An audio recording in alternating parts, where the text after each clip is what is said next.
Salam, salam, ça vaut quoi? Coordinateur de la France Insoumise, député La France Insoumise des Bouches-du-Rhône. J'ai le plaisir de vous interroger ce matin avec Amandine Atalaya et Laurent Neumann. Bonjour à tous les deux, nos éditorialistes. Benoît Galeret nous a rejoint également parce qu'on va parler de la gauche. J'ai demandé aux téléspectateurs de m'envoyer des questions pour vous.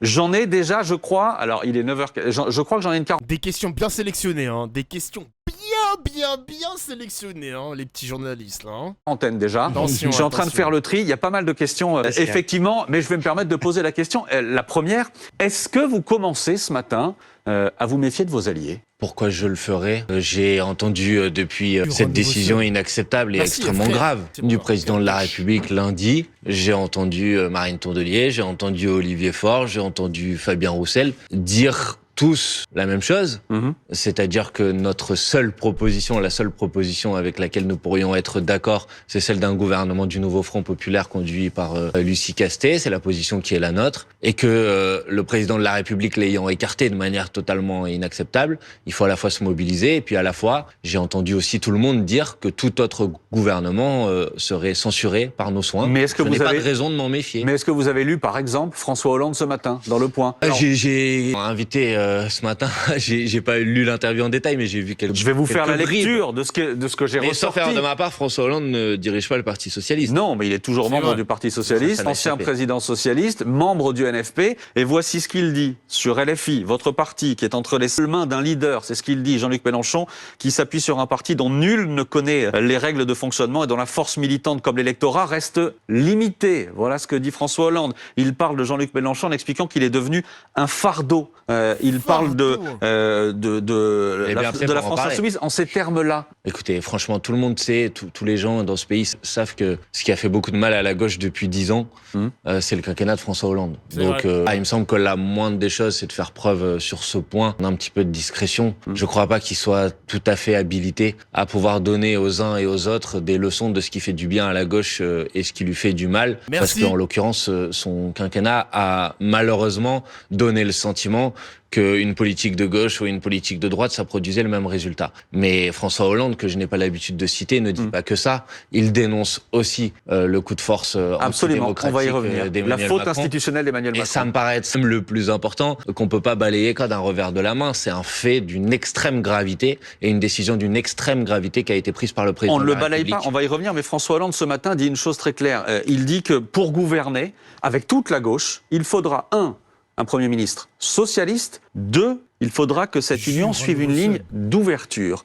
Est-ce que vous êtes d'accord avec ces 2 points-là? Mais sur le premier point, bien évidemment, non. Et Merci pour le sub. Abat les raslards. Abat les raslards. D'ailleurs, c'est pas la position du Parti Socialiste lui-même, puisque Olivier Faure a dit son accord, et nous nous sommes mis d'accord sur la proposition de Lucie Castet comme candidate à la fonction de Premier ministre, et donc pas d'une figure socialiste. Quant à l'ouverture, ça dépend ce qu'on veut dire par ouverture. Moi, bien évidemment, je suis favorable à un gouvernement du Nouveau Front Populaire qui peut inclure dans ses rangs des personnes qui ne sont pas issues de nos différentes organisations politiques. Le problème, c'est pas le casting. Le problème, c'est pour faire quoi? Et pour faire quoi? C'est les Françaises et les Français qui l'ont tranché. Ils ont mis en tête des élections législatives les candidates et les candidats du Nouveau Front Populaire qui disposent du plus grand nombre de députés à l'Assemblée nationale. Et ces gens-là, ils ont été élus sur un programme.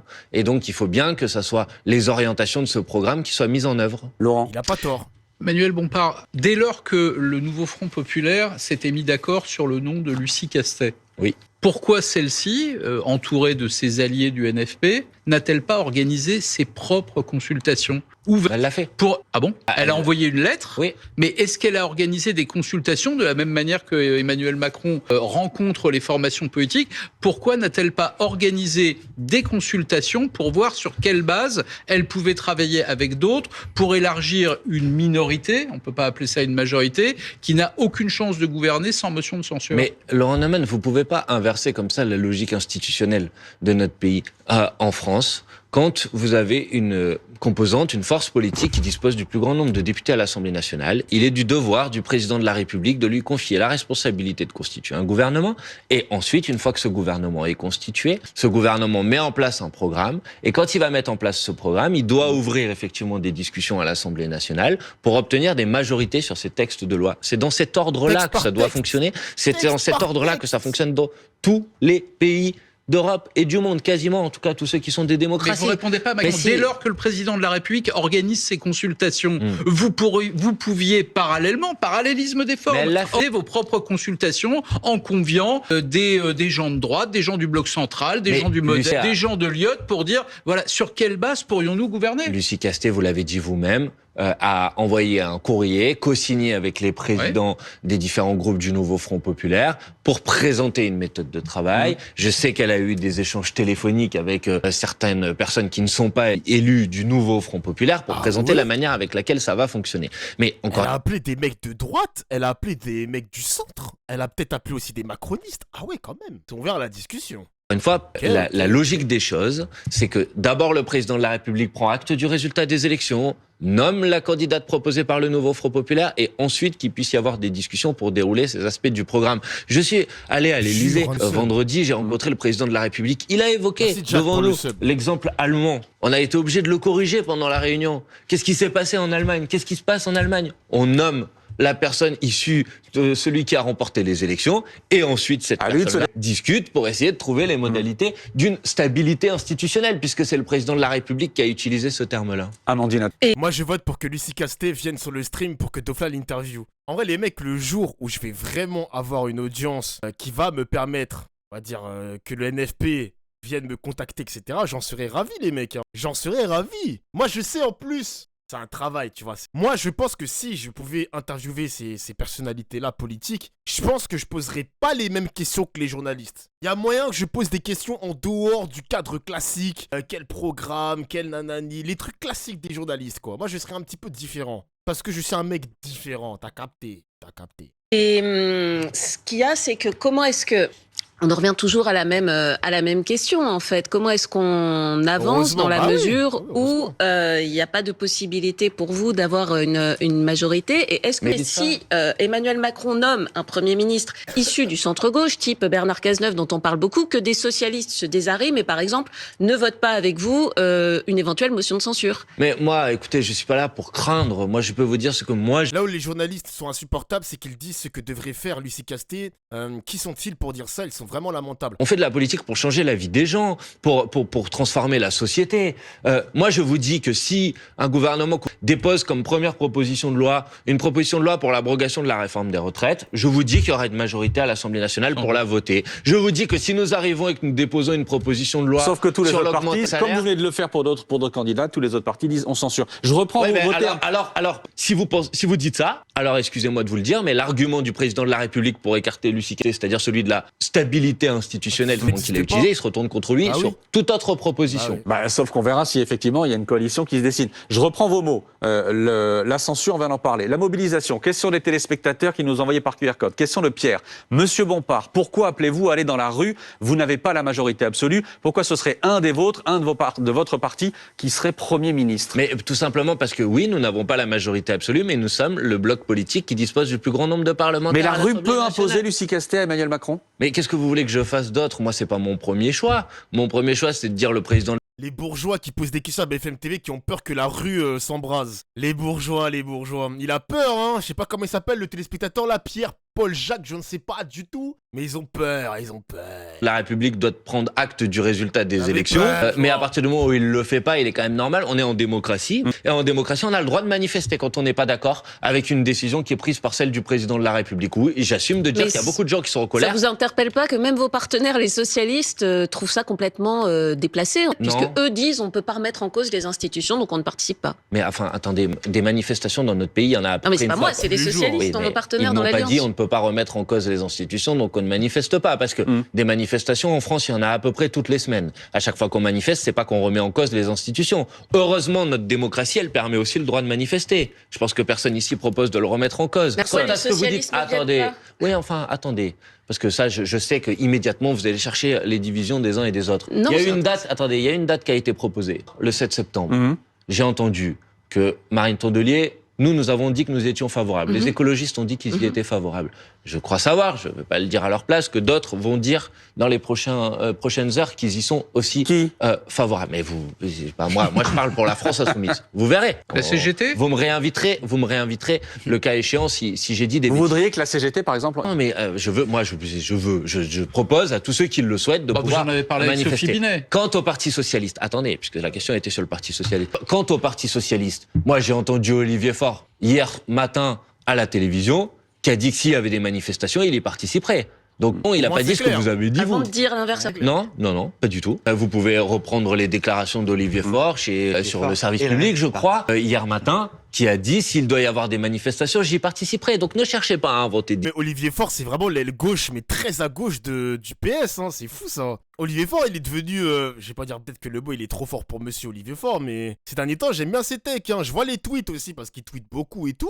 Il y a des takes de Faure qui est pas mal, hein, vraiment, hein. Il est chaud. Division, là, on verra dans une seconde avec Benoît Gadret que ça se craquelle quand même. Oui, mais je ne veux pas esquiver, moi. Mais on va en parler avec Benoît. Il y a une partie du Parti Socialiste qui n'est pas d'accord, mais elle est minoritaire. On va en parler avec Benoît Gadret. Autre question de téléspectateurs. Vous avez donc dit censure, on en a parlé. Vous avez dit mobilisation dans la rue, on en a parlé. Destitution. Question de Charles. Bonjour Monsieur Bompard. Comment un parti d'appareil ayant seulement 30% des sièges à l'Assemblée et arrivé en tête grâce au pouvoir en place peut-il s'estimer légitime à gouverner le pays et à destituer le président? La gueule des questions, il y a pas une... Vous avez vraiment que ça comme question BFM TV là? Merci. Mais Wesh. je m'estime pas légitime seul à pouvoir destituer le président de la République, mais il y a un article dans la Constitution, c'est l'article 68 de la Constitution, qui prévoit une procédure de destitution. Si on n'a pas le droit de l'utiliser, il fallait pas le mettre dans la Constitution. S'il est dans la Constitution, c'est bien pour qu'on puisse l'utiliser. Et ensuite, il prévoit un certain nombre de conditions. Ouais, on va faire ça rapidement. Aucune n'est remplie. Attendez. Alors là. Première condition, il faut un dixième des députés à l'Assemblée nationale pour déclencher le processus. C'est rempli, vous êtes Ça, d'accord. oui. Deuxième condition, il faut que le bureau de l'Assemblée nationale, il y ait une majorité du bureau de l'Assemblée nationale qui juge cette proposition recevable. C'est déjà plus compliqué. Le nouveau Front populaire dispose de la majorité. Vous êtes majoritaire au bureau. Au bureau de l'Assemblée nationale. Ensuite, Ça, c'est plus facile. attendez, on va y venir. Ne vous inquiétez pas, étape par étape. Troisième étape, Attends, mais là, il a expliqué 2 points où on peut destituer Macron, pardon. Mais c'est quoi la troisième étape du coup là? il y a ce qu'on appelle la commission des lois à l'Assemblée nationale. Il faut qu'il y ait un vote à la majorité simple à la commission des lois. Bon, ça, je dis qu'il paraît qu'il y a d'autres oppositions que le nouveau Front populaire à Emmanuel Macron. On verra si c'est effectivement des oppositions. Et ensuite, il faut un vote des 2/3 des députés au sein de l'Assemblée nationale. Or, il se trouve, vous faites des calculs. Et du Sénat. Faites des calculs. Et du Sénat. Oui, mais le Sénat, c'est dans un deuxième temps. Vous faites des calculs. Si vous faites des calculs, vous prenez 577, vous divisez par 3, ça c'est ce qu'on appelle un tiers, et vous allez voir que les députés macronistes sont moins d'un tiers des députés à l'Assemblée nationale. Oui. Faites la vérification. Sauf que vous-même, vous êtes aujourd'hui à 200 voix des 2/3 et que voilà, pour l'instant, ça le fait pas. Et comme le disait Laurent, cette principale condition, elle n'est pas remplie aujourd'hui. Mais attendez, qui a dit que le nouveau... Si ce que vous êtes en train de me dire, c'est qu'à part le nouveau Front populaire, il n'y a aucune opposition à Emmanuel Macron. Non, c'est il peut y en avoir. Mais toutes ne voudront pas forcément destituer le président. Alors attendez. Qu'est-ce que Emmanuel Macron aurait fait de manifestement incompatible avec son mandat? D'abord, Parce que c'est ça l'article 68. Plein de choses. D'abord, il ne tient pas compte du résultat des élections. L'article de la Constitution dit qu'il doit nommer le Premier ministre, pas le choisir. Il dit qu'il doit nommer le Premier ministre. Et il nomme le Premier ministre sur la base de la coalition qui est arrivée en tête. Deuxièmement... Non, ça c'est vous qui réécrivez la Constitution là. C'est pas écrit dans la C'est pas écrit dans la Constitution. Non. Mais il n'est pas écrit dans la Constitution qui choisit. Il est écrit qu'il nomme. Il y a un débat, je veux bien l'entendre chez les constitutionnalistes. Deuxièmement, maintenir un gouvernement démissionnaire pendant quasiment maintenant plus de 40 jours. Qui va on est à 43 jours ce matin. Qui va bien au-delà de la simple gestion des affaires courantes. Et ça, vous pouvez interroger tous les constitutionnalistes. Vous me posez une question, je vous réponds. Je sais. Voilà pourquoi, de mon oui, celle-là, elle est pour Laurent Neumann. La situation que nous vivons est compatible avec l'utilisation de l'article. Manuel Bompard, le PS doit-il poursuivre son alliance avec la France insoumise? Hier, c'est une dinguerie le gouvernement démissionnaire. Ouais, j'ai vu les gars, j'ai vu des trucs qui passent sur ma TL Twitter. Ça fait 43 jours qu'ils sont encore là. Il y a Darmanin, il est encore au pouvoir. Gabriel Attal, il est encore Premier ministre, même si c'est les affaires courantes, c'est plus que les affaires courantes. Le parti, le socialiste, a réuni en urgence son bureau national. Ambiance tendue, avec une espèce de guerre interne, Benoît Galeret, entre les partisans d'Olivier Faure, qui vous soutiennent, et d'autres responsables du parti qui souhaitent prendre leur distance avec les Insoumis et avec Jean-Luc Mélenchon. Oui, cette période de flottement, elle accentue les tensions socialistes. 3 heures de réunion hier. Alors, le PS n'a finalement pas explosé, mais pour combien de temps encore? Demain s'ouvre à Blois les universités d'été, et cette guerre entre les membres, vous le disiez, en gros ceux qui valident l'alliance d'Olivier Faure avec le nouveau Front Populaire, et ceux en face qui préféraient se passer de LFI et gouverner au centre. Premier épisode de cette rentrée tendue, il y a 3 jours, une lettre de plusieurs membres du bureau national au premier secrétaire pour exiger donc cette réunion. Ils veulent plus du programme NFP, pas de retour à la retraite à 60 ans par exemple, pas, je cite, de la doxa économique de l'extrême gauche. Ils l'écrivent à nouveau hier dans une tribune publiée par Libération. La gauche doit sortir de l'outrance et de la radicalité. C'est signé Hélène Geoffroy, Mickaël Delafosse, Carole Delga, Rachid Temal et d'autres. Voilà, encore une fois, une gauche hors de délire de la rupture. Ils veulent toujours pas comprendre qu'on veut une gauche dure. C'est pour ça que je veux que le PS meure, les mecs. C'est juste pour ça que je veux que le PS meure. C'est du théâtre tout ça. Mais ouais, c'est du théâtre. Encore une fois, ils ont toujours pas compris. Ils ont du mal à sentir le pouls des Français. En tout cas, le pouls des Français qui veulent une politique de rupture. Ils ont du mal à sentir ça, le PS, ouais. C'est un truc de fou. Socialiste qui se réclame de la ligne Glucksmann, social-démocrate modéré, objectif affiché, faire battre Olivier Faure, briser l'alliance actuelle avec les partenaires de gauche et participer à un éventuel gouvernement Bernard Cazeneuve ou Pascal Lamy. Argument principal en ligne de ces tenants-là, c'est de dire que les sondages sont avec eux et de sortir l'Institut Harris. Moins d'un tiers des sympathisants PS approuvent le rapprochement avec LFI et préféreraient gouverner avec les macronistes, 33%, le Modem, ou encore même 36% Horizon, le parti d'Édouard Philippe, qui pourtant s'affiche clairement à droite. L'aile gauche du parti... What?